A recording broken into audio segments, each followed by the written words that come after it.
Ardashir نام کا بادشاہ تھا. حضرت محدث ابن الجوزی آج سے کچھ 700 سال پہلے لکھتے ہیں اردشیر بادشاہ بڑا خوبصورت تھا، جوان تھا، بڑا عقل مند تھا. اس نے اس طرح کہ قریب کی ساری ریاستوں پہ قبضہ کر لیا. بڑا عقل مند زیرک تھا، قبضہ ہو گیا.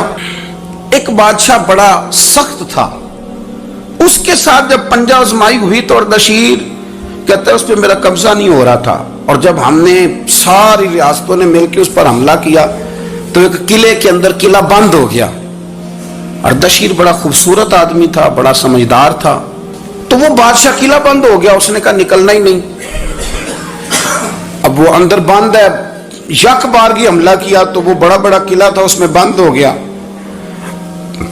اس بادشاہ کی نا جس پر حملہ کیا اس کی بیٹی اچانک ایک دن قلعے کی دیوار پہ چڑھی تو اردشیر کے حسن و جمال کو دیکھا تو عاشق ہو گئی اور اپنے ہی باپ کے خلاف اسے کہنے لگی کہ اگر تو میرے ساتھ شادی کا وعدہ کرے نا تو میں تجھے رستہ بتاتی ہوں حملہ کرنے کا. اس نے کہا میرا وعدہ رہا، تو رستہ بتا. اس نے رستہ بتایا اس لڑکی نے، اور بادشاہ نے حملہ کیا تو اس کا باپ قتل کیا، اس علاقے پہ قبضہ کیا شادی کے وعدے پر. ہاں نفسانی خواہش بندے کو اندھا کر دیتی، نہیں سمجھ آتی اس کو میں کدھر جانا ہے، اندھا کر دیتی. حملہ کیا اور جب اس لڑکی کو لے کے آیا نا اپنے محل میں تو پہلے دن شادی کی پہلی رات تھی تو بستر بچھایا کنیز نے، تو وہ کبھی کروٹ ادھر بدلتی کبھی ادھر بدلتی. تو بادشاہ کہنے لگا کیا ہے؟ کہنے لگی بستر میں کچھ ہے مجھے تکلیف دے رہی. اس نے چراغ جلائے اور جب بستر اٹھایا تو ایک اتنا سا دھاگا نکلا. دھاگے سے عموماً تکلیف نہیں ہوتی. تو اس نے کہا تو اتنی نرم و نازک ہے کہ دھاگا.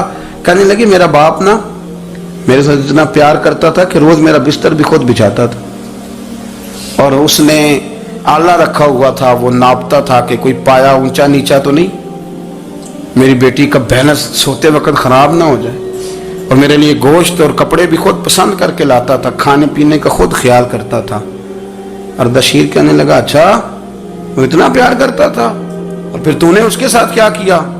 کہنے لگا بلاؤ کنیزوں کو بلایا. فرمایا اس کو اٹھاؤ اور جلاد کے پاس لے جاؤ، اسے کہو کہ اس کے بال ایک گھوڑے کے ساتھ باندھے، پیر دوسرے گھوڑے کے ساتھ باندھے، اور ایک گھوڑا ادھر بھگا دے. کدھر بھگا دے؟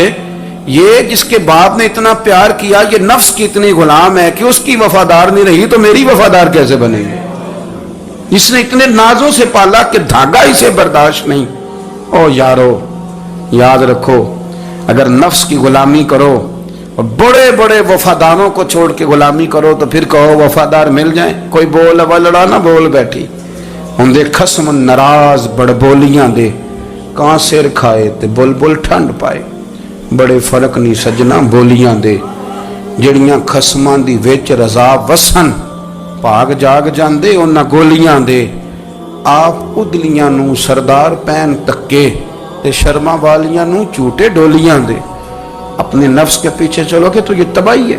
جب ہم نے کسی سے وفا نہیں کی تو یہ کیا امید ہوئی کہ دنیا ہم سے وفا کرے گی؟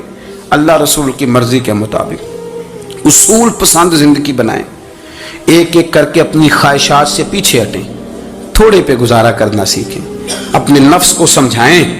ضروری نہیں کہ روٹی ہر وقت مزے کے لیے کھائی جائے، کبھی کمر سیدھی کرنے کے لیے خشک روٹی بھی کھا کے دیکھو. کبھی سادہ کھانا اس پہ بھی اکتفا کرو. کبھی تھوڑا کھر کے اچھے طریقے سے سادے کمرے میں بھی اللہ کو یاد کر کے دیکھو. نفس کے پیچھے نہ بھاگیے گا، تباہی کرے گا. رب کریم سمجھنے کی توفیق رفیق.